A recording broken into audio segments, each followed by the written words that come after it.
What's up, guys? So the UFC Fight Night card headlined by Tai Tuivasa versus Marcin Tybura just wrapped up, and it was a very interesting card, like very weird, right? We got some questionable decisions. We got a questionable, it wasn't a questionable no contest, but Loosa was trying to fight Bryan Battle after he quit from an eye poke. It made no sense. Then Bryan Battle gave the best post-fight interview he could have made. That probably got more attention than even a win against Loosa. We had a robbery between Rodriguez and Dulgarian, and some good submissions throughout the card. Starting with that main event, Marcin Tybura defeats Tai Tuivasa by a submission in the first round, 4 minutes and 8 seconds. It's over for Tai, right? I mean, as a title contender, as a top ranked fighter, and maybe even as a top 10 heavyweight. And like I mentioned in my last video, it's crazy that he was in the top 5 2 years ago. But that's the heavyweight division for you. Derek Lewis got his way up there, knocking out Alexander Volkov and Curtis Blades. Fights that he was losing, but one shot got him those wins. Tai Tuivasa was able to have a good enough of a chin to withstand the damage from Derek Lewis and knock him out, and because of that, he was in the top 5. Crazy circumstances that doesn't usually happen in the lower weight classes. But now it looks like the weight class has corrected itself, where Derek Lewis and Tai Tuivasa are not even in the top 10 anymore. Or at least Tuivasa probably won't be after this loss with Tybura. He's on a 4-loss streak and continues to show that his grappling is not even up to the heavyweight standard.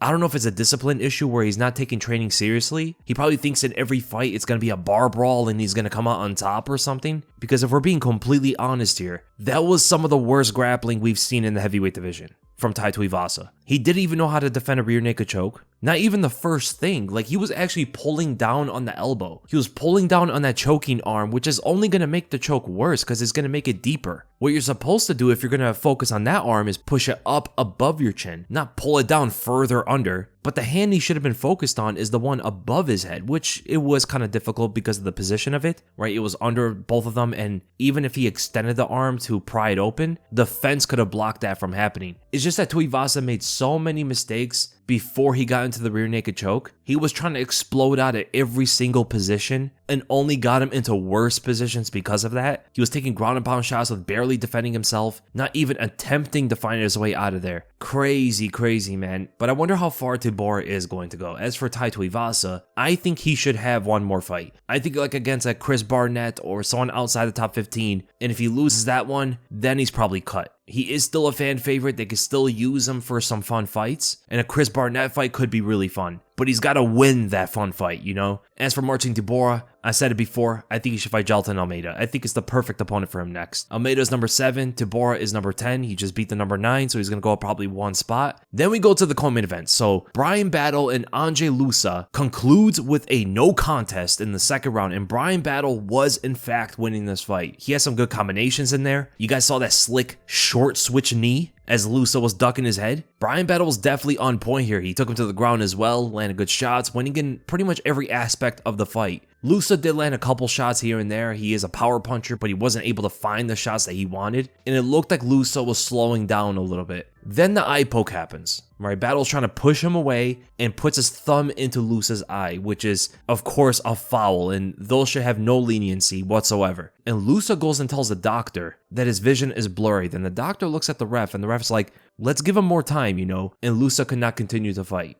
Which is fair by itself. You know, if you get eye poked and it's really that bad, you can't fight, that's fair. And Bryan Battle is, of course, understandably upset. He was winning the fight and it ends with a no contest off of a minor mistake that he made. But he starts throwing some words at Loosa, and Loosa gets upset and it wants to fight Bryan Battle right there. That's where things did not make sense. Wait, so you quit in the actual fight, but then you're ready to fight him 2 minutes later? You could have taken those 2 minutes. You had 5 minutes to recover. If he was ready to fight Bryan Battle 2 minutes after the fight got called, why would he quit? Why wouldn't he just wait it out? Why didn't he just take the whole 5 minutes? Because he could have taken the whole 5 minutes. He's granted that. Now that's kind of BS. Now he did get eye poked. That is a foul, but the way he acted after the fight, I think he could have continued if he took more time off. And actually, it's kind of like a benefit to Bryan Battle in a way, because that post-fight interview is probably the biggest moment of the entire card outside of Tuivasa losing. And him beating Loosa would not have gotten as much attention as his post-fight interview from the no contest. So going forward, Bryan Battle's going to have more fans now. People are going to be curious about his next fight. And hopefully he performs in that next one, because he did look decent here against Loosa. And as for their next fights, maybe they do the rematch, and Battle did say he'd be willing to fight him again, and it probably sells better than any other fight Bryan battle can have right now. So let's do the rematch. And then we go to Ovince St. Preux getting the biggest upset on the card by beating Kennedy Nzechukwu by a split decision. Ovince St. Preux is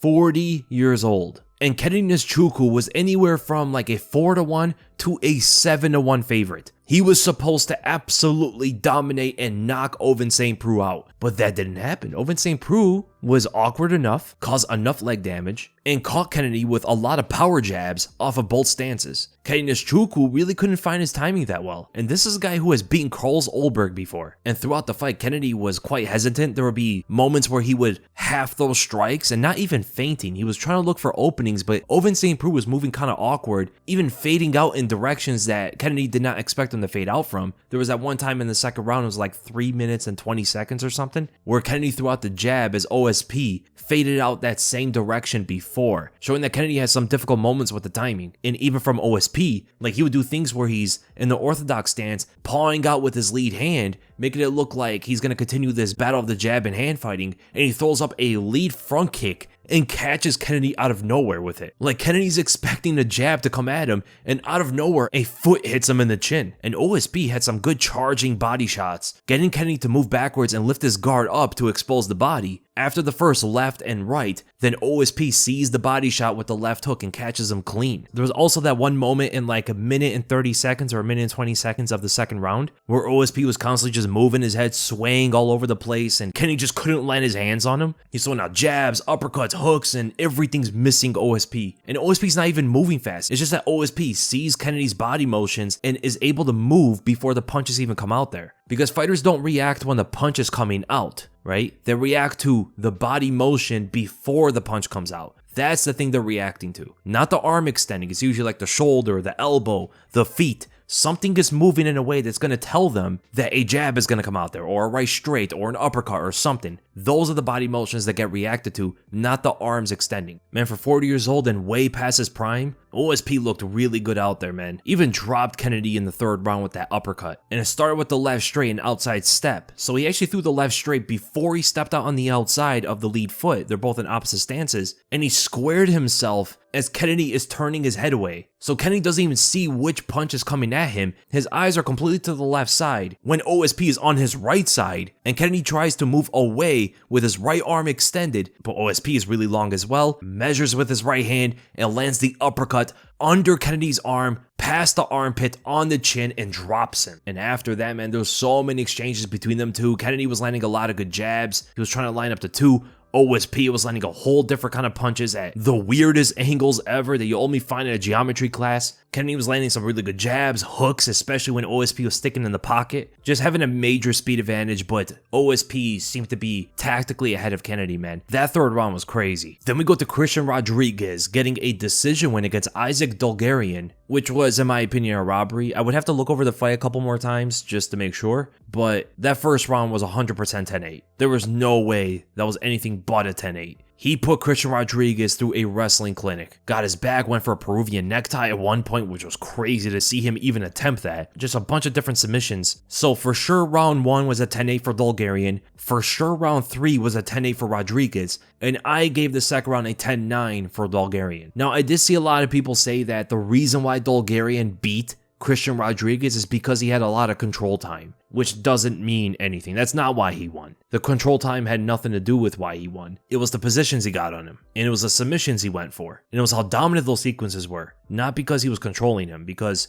Rodriguez could have won the fight even while on bottom as Dulgarian's getting control time, hypothetically. The control time has nothing to do with it. Even if he was on top of him for 4 minutes and 59 seconds, it doesn't matter. It's what he did while he was on top of him. That's what matters. And because he got some of the most dominant positions that you can get in a fight and went for so many different submission attempts, while Rodriguez didn't amount to much on his side for the first round specifically, and even a lot of moments in the second round, that is why I gave Dulgarian the fight. So in that second round, Rodriguez took him down multiple times. He almost got the back, he got him in a cradle, he even dropped him with a low kick. People forget about that, which was probably the most significant strike in the round too. The wrestling wasn't nearly as dominant as it was in the first round, but he definitely got really good positions on top of Rodriguez, who was able to stand up. Rodriguez did land a good uppercut and then a left hook a few seconds later. He also did land a good knee when his back goes up against the fence. These are all counting really well for him, but does that trump what Rodriguez was able to do ultimately throughout that round. The takedowns, again the cradle, the low kick, which arguably was the biggest strike of the entire round. Adding on top of that all of the wrestling. He also had his back with one hook in at one point. I think because of that you have to give the fight to Dulgarian. And what it seems like to me is a lot of the judges understand striking way more than grappling. And it might be because a lot of these guys do come from boxing. I don't know specifically who does, but I have heard that a lot of the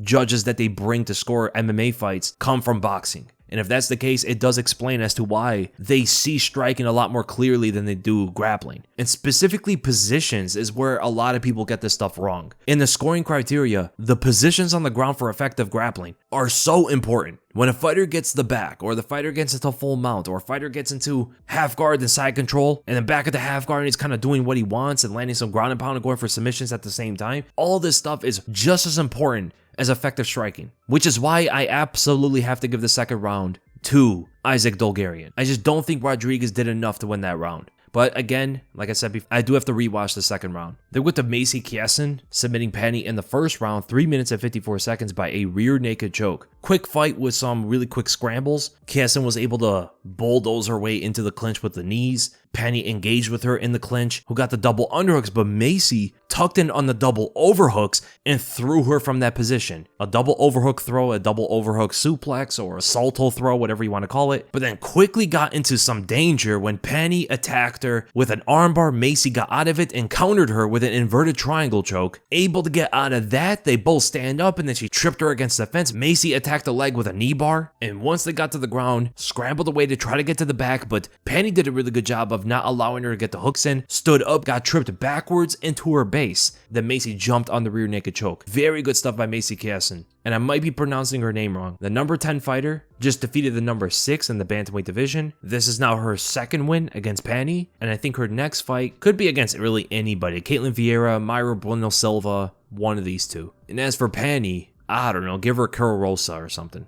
What about Gerald Meerschaert defeating Bryan Barbarena by a submission in the second round by a rear naked choke, and it wasn't even on the neck, it was across the face and still put him out. That's a crazy squeeze from Gerald Meerschaert, who definitely shown to be the bigger fighter, much stronger than Bryan Barbarena, and even got tagged by a couple good left hands. Good counters in the second round, landed a couple jabs out there too, and Barbarena was on the fence way more often than he should have been. Easy double legs from Gerald Meerschaert, and Barbarena had nothing for them. There was one point he tried to catch him with like a straight uppercut that wasn't low enough to intercept, and once GM3 got him to the ground, Barbarena tried to scoot his way up, but he got hit with that Dagestani handcuff, right? He got wrist rode into a rear naked choke as he continued trying to get up from the bottom, and there were a few similarities between this fight and the main event. GM3 definitely needed a win here. You know, he was coming off 2 losses. He was 1-3 in his last 4 fights, and if he lost to Bryan Barbarena making his second middleweight fight in the UFC, that would have been really tough for him. I don't know what it is. There's something about Gerald Meerschaert's fights that I just enjoy watching. He's so like meat and potatoes with everything, but incredibly effective with what he does. He's got a cool personality, you know, he reminds me of like